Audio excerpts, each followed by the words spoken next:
serious?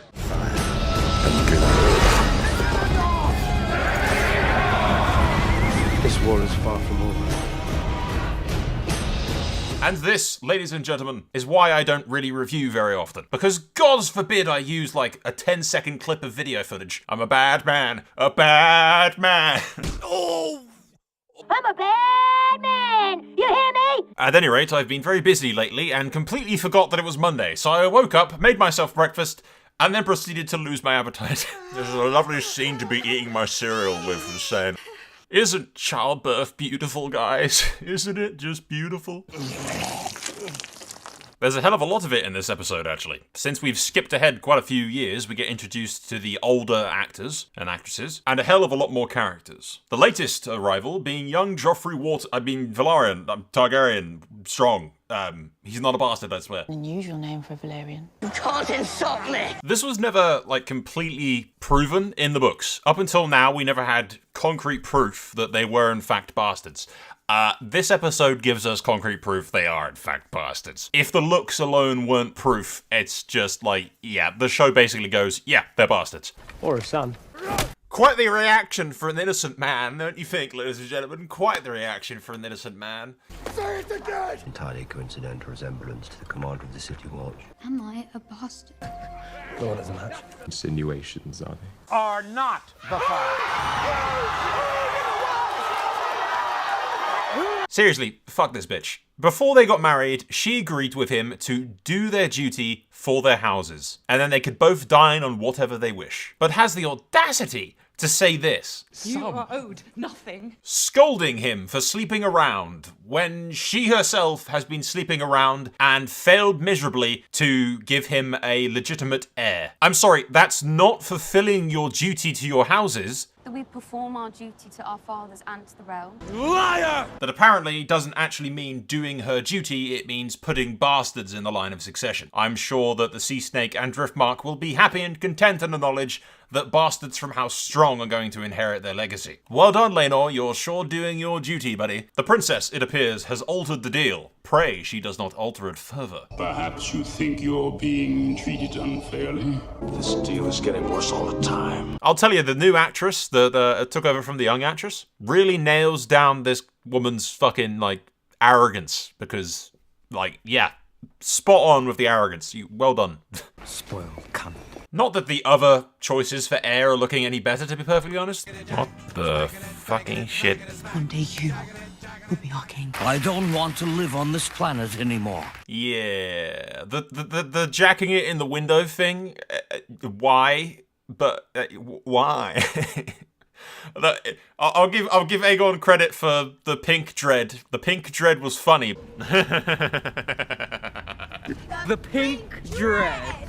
But why the window thing? At least the kids can grow up and learn how to rule. The princess doesn't have that excuse. She's already grown up and she's still the same self-entitled, arrogant bitch that she always was. Wait, I wish to speak. Although what happens next is arguably a really good politically sound move and would fix everyone's problems if the princess's son wasn't a bastard.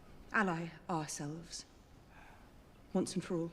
Do you know how I feel bad for Viserys? Just look how happy the king looks. A most judicious proposition. He's like, yeah, they're getting along. This is a brilliant idea. He's like, yes, finally, all the fighting is going to stop. Ah, my poor sweet summer king. No, it isn't. No, it isn't. When I am cold in my grave. Because she will not marry her only daughter to a bastard kid. Which one could argue is equally as irresponsible as what the princess has done. But she is now convinced that Aegon is the rightful heir, given that the princess is a whore and an arrogant bitch. Even if her son does jack it in a window. For reasons that still escape my understanding. Why is that a fucking thing? It confused the shit out of me. Just why have that? The hellish, dragonfire-infested hellscape that is to come could have easily been avoided if the princess had just had one legitimate heir to dissuade any doubts. Just the one. Like, just the one legitimate heir. Could have done the trick. And then you combine the bloodlines with a marriage alliance between one of Alicent's kids and the princess's heir, the legitimate one, and then everybody's happy. Nobody gets burnt to a crisp and eaten by dragons. Not a good way to go. Not a good way to go. Although this scene is actually extremely beautiful. I like this scene. Even though it diverts from the books quite a bit, as in the books, she did in fact give birth to a twisted and malformed son. And ultimately, the bed fever and the grief led to her death. Although she tried to reach Vhagar in the books, Daemon ended up carrying her back to the bed, and she died in his arms. As opposed to how she dies in the show, where she reaches Vhagar and manages to convince the dragon to end her suffering. Which is a really nice scene, because it shows that the dragons are actually intelligent, they have their own character, and Vhagar doesn't want to kill her, but ultimately does give her a sort of mercy. It's a deviation from the books, but ultimately, I like it. You still see a bit of grief in Daemon's eyes when he watches his wife burn, because he does genuinely care about that wife in particular, that wife. Not so much the bronze bitch, but this one he cared about. And it is interesting to me on the topic of like diverting from canon and all that shit. Game of Thrones does that, and I fucking hate it, but House of the Dragon does it, and it feels more like an expansion upon existing content, as opposed to made up random shit. Maybe that's wishful thinking, maybe it's too early to tell. They could of course get to like season 3 and just go off the deep end. But so far, I really like the filling in of the gaps, so to speak. Although I really could have gone the rest of my life without seeing Aemond Targaryen jacking it in a window. I didn't need to see that, people. Seriously. But I choose to forget that ever happened, so I don't know what you're talking about.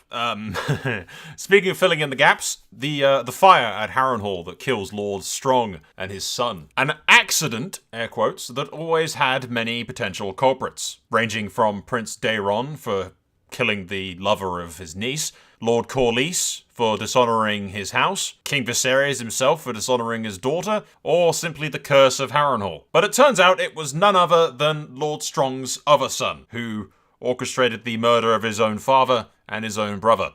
This dude is not messing around. I feel certain you will reward me. Just goes to show, ladies and gentlemen, you can never trust a cripple. And speaking of things that you can't quite trust, a sword with no hilt, if you will, prophecy and dragon dreams. Sort of like the rat and the blood at the end of the last episode, which totally isn't foreshadowing of anything that is definitely not going to happen with cheese or blood. Nope, nothing. It's probably completely innocent. If you know what I'm referring to, then you know, and I don't need to explain it. If you don't, then spoilers. So I'm not gonna say.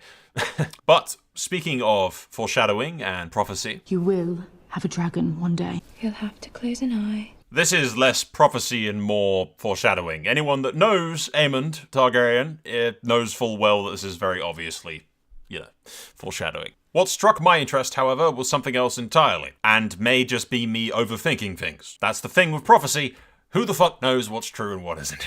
You might just be imagining shit. Kind of like how last episode, the ending scene had a rat and some blood, and I kind of think that is a reference or foreshadowing of blood and cheese. Because cheese was a rat catcher, and blood was a butcher. I didn't bother mentioning it, because it's probably just me clutching straws, but it could be real. That could be intentional. Just as this talk of rings could be more than meets the eye. The last ring has no legs at all. Potentially, maybe a reference and foreshadowing to the Targaryens' last king having no dragons at all. Or maybe not. I could be reading way too much into this. It could just be a fucking centipede. At any rate, we will wrap this video up here. I hope it doesn't get demonetized, because these things take fucking ages to make. I literally wake up in the morning, quickly watch the show, and immediately start editing and rendering shit throughout the entire day just to quickly get it out as fast as possible. This episode was great though. I think it covered a hell of a lot of stuff, and we have a lot of shit to look forward to. I'm really liking House of the Dragon so far. It's way funner to watch than the Lord of the Rings show, I'll tell you that much. Jesus. That is admittedly not a very high bar of standards, but no matter what the future brings for the House of the Dragon, the fans of A Song of Ice and Fire can at least take solace in the fact that we are not Amazon Lord of the Rings. It could be worse, ladies and gentlemen. It could be so much worse. But if they show me Aegon jacking it in a window one more time, I'm taking it all back. I take all my praise back if they do that again. Jesus Christ, why do they subject me to these things? Smacking it, smack.